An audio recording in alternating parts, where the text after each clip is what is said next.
mondják és gondolják, hogy a munkából kifolyólag van egy kis szagom. Nagyon jó, igen.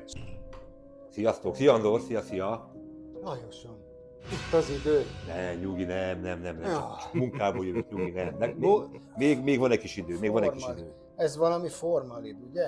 Igen. Jó érzem, ez még a meló. Igen.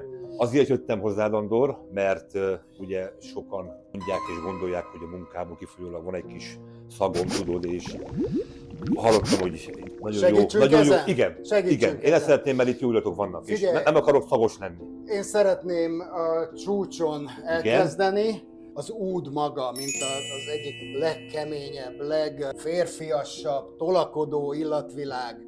Csuklódat kérem, és a formal... Igen, és kettőre, és akkor mind a kettőre, ide-oda kell csapni. Igen, ez de így azért van, kell valami. Ez így van. Nagyon jó.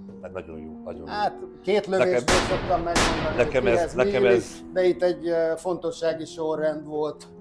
Brutál jó. Gyerekek, Klinknis, Oud Royal, 24 órás illat, ami még a boncmestert is felteszi a felső polcra. Legyen illatos napotok, vigyázz, minden viccnek a fele igaz.